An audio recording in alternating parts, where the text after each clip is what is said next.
Womanist scholars understand that racism hurts people just as badly as sexism. Sexism hurts people just as deeply as classism.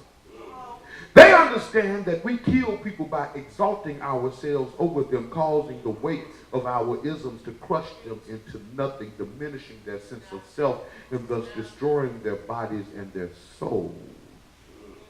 But then again, I know womanist scholars who kill with their mean words and bad attitudes and destroy possibilities for growth and development within contexts and situations in which they have obtained authority.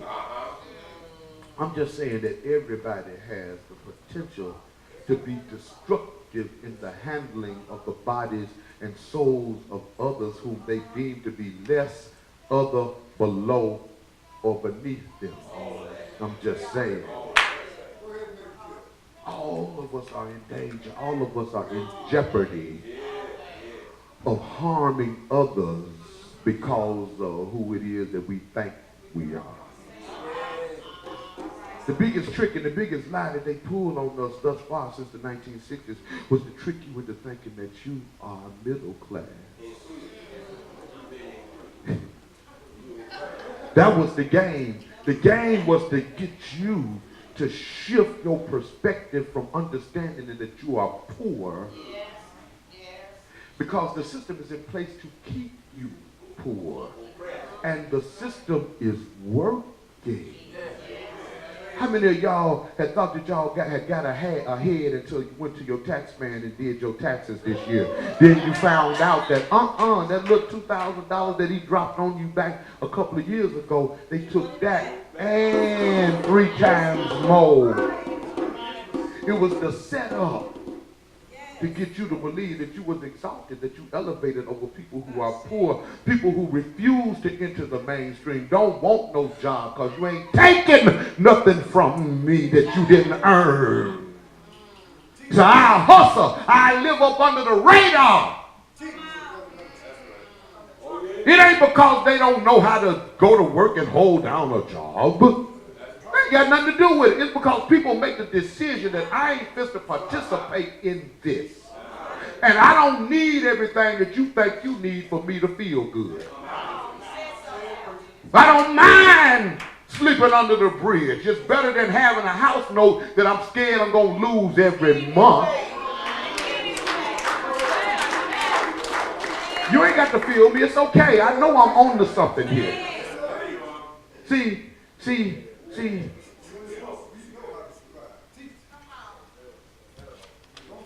And brothers and sisters, brothers use and plug in the patriarchy to be elevated above sisters, but don't want to acknowledge it. But ain't no black men standing up and saying that women shouldn't get 71 cents for every dollar that men make.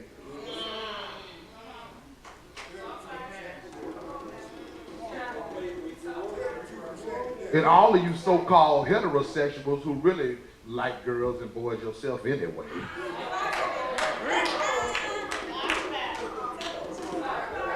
You use heterosexism to beat down people who have been labeled as homosexual or lesbian, gay, queer, transgender, or otherwise designated or labeled. And you use your elevated status in society to beat them down, and you wrong. I don't care if there's nobody on that side clap. It's okay. It's all right.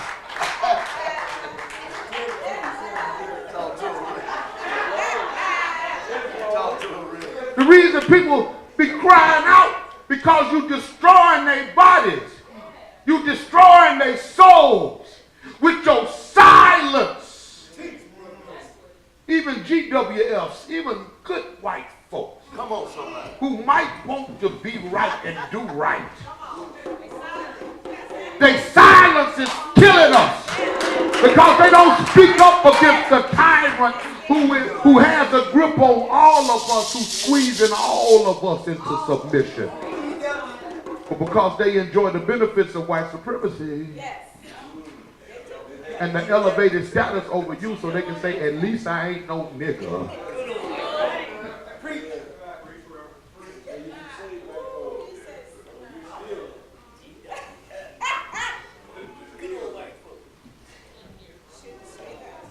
Trayvon Martin, Oscar Grant, Jamarian Robinson, Sandra Bland,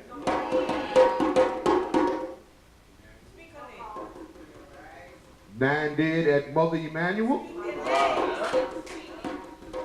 the Cathedral of Notre Dame. Oh, Jesus, we got to send money. Oh, man.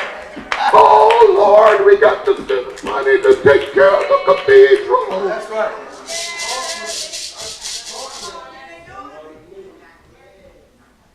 The text reveals that an early morning backroom meeting has taken place between the petty tyrants representing the conservative religious attitude of the establishment. These folks had become rich off of the people and would continue to prosper off of the labor of the people as long as the people did not think critically about their leadership. As long as you take Creflo money, he gonna receive it. As long as you watch TD dance, he gonna dance. As long as you support religious foolishness that does not take into consideration the real plight of the people, they gonna continue to shine while it's 15 or 20 of us here on the Easter Sunday morning.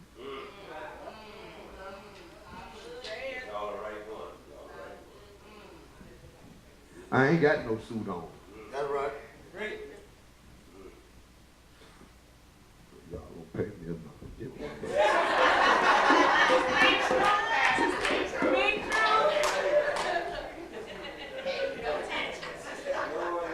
The goal of empire, you see, is to convince the people to accept the blame for their own oppression through the imposition of conservative religious dogma.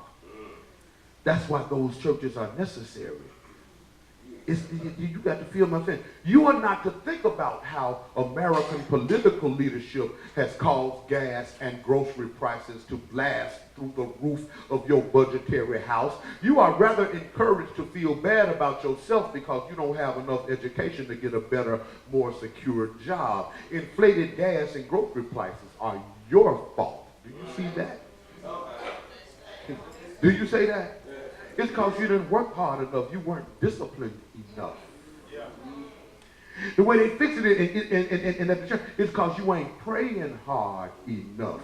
It's because you ain't tithing enough. It's because you ain't serving enough. If you did, God would bless you back. It ain't got nothing to do with the white folks who's stealing all the money in the top 1%. It ain't got nothing to do with that. It ain't got nothing to do with the racist system, the racist employment system that won't even give you the job that you qualify for. And if you do get it, they're going to pay you as less as you will take to do the job. They pay you just enough to keep you coming, and you work just hard enough for them to keep giving you a check.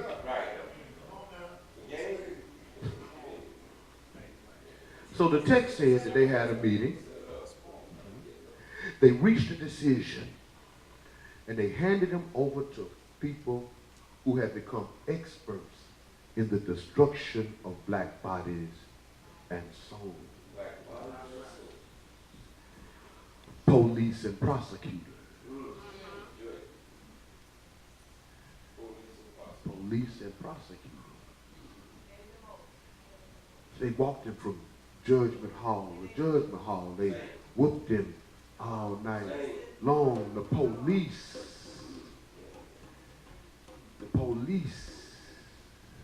People ask me, why you always so bad on the police? Why you so down on the police? The question is, why the police so bad and so down on us? I just speak to the issues in front of us.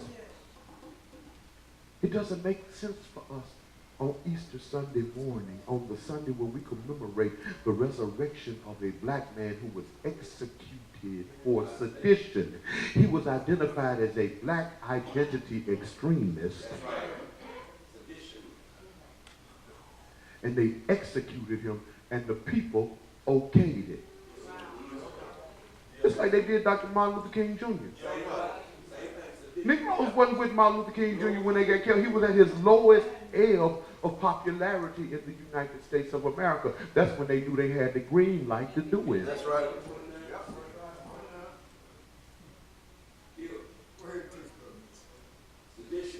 Do you see?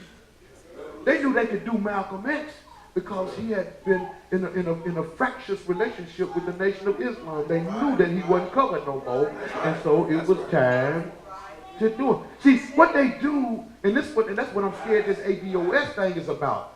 I'm afraid that it's about dividing us, causing us to focus on what we don't agree about instead of focusing on what we do agree about. And that's how they get us. That's how they get away with killing us. What's the first thing they do? Well, he had a record. Wait, what you mean? He jaywalked back in 1977. That's why y'all killed him?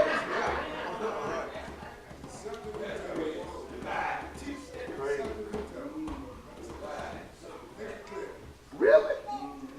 And then black folks be like, yeah, well, you know, he shouldn't have been jaywalked. It is crosswalks on every street corner. I get, and these white people's got to keep order around here because, we killing each other. You know, black on black crime. We are just killing each other. Walking across the street outside the crosswalk.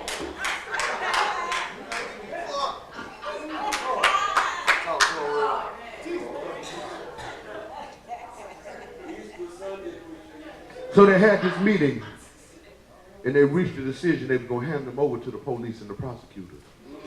And oh, my sister and my brother in Jesus had been pronounced guilty of what Jonathan Metzl has coined protest psychosis. They believed that Jesus had fallen victim to delusions, hallucinations, and violent projections caused by the freedom talk of John the Baptist. They saw him as being hostile to the status quo regime and decided to sacrifice him to the Roman execution machine. The physical and the psychical trauma of Jesus, however, begins in the Garden of Gethsemane, where Dr. Luke documents his suffering, describing Jesus Christ praying and agonizing in fear and trepidation to the point where his sweat became as drops of blood trickling down upon the ground. This medical condition known as hemofibrosis or bloody sweat may occur in humans under great emotional stress. It may cause and occur in humans under great emotional stress wherein tiny capillaries in the sweat glands rupture, allowing for the admixture of blood and sweat. Hemofibrosis marks the beginning of Jesus' demise. They are killing his soul now. But that was not enough. The snitchers told where he was. The police came and arrested him and began the injudicious proceedings against him. Like a typical young black brother with inadequate legal representation, Jesus appears before the Sanhedrin big shot Negroes, and the head Negro in charge, Paul Howard, Caiaphas, the high priest. Those religious potentates carried out a sideways interrogation of him. The poorly paid prison guards were allowed to work out their frustrations on Christ, punching and slapping and spitting upon him like first century Klansmen. As the sun peeked over Mount Zion, shining rays of accusation on his abusers, Jesus, battered and bruised, dehydrated and exhausted from being whipped all night long, was transported across the city to the praetorium of Fortress Antonia. There, Pilate, the head Roman in charge, obliged the people who were led by the colored clergy and the leaders of the Sanhedrin by ordering Jesus' execution. That's how it really went down. This account sounds eerily similar to the account of the sacrificial killing of Claude Neal in Jackson County, Florida in 1934. A middle-class group of politically connected white Americans were convened to witness his crucifixion. Orlando Patterson, in the book entitled Rituals of Blood, documents an eyewitness account of the carnage, and I'm quoting here. It says, after taking the nigger to the woods about 4 miles from Greenwood, they cut off his penis. He was made to eat it. Then they cut off his testicles and made him eat them and say he liked it. Then they sliced his sides and stomach with knives, and every now and then somebody would cut off a finger or a toe. Red hot irons were used on the nigger to burn him from top to bottom. From time to time during the torture, a rope would be tied around Neal's neck, and he was pulled up over a limb and held there until he almost choked to death, when he would be let go, let down, and the torture would begin all over again. God bless the spirit of Brother Claude Neal of Jackson County, Florida. Say his name. Claude Neal. Say his name.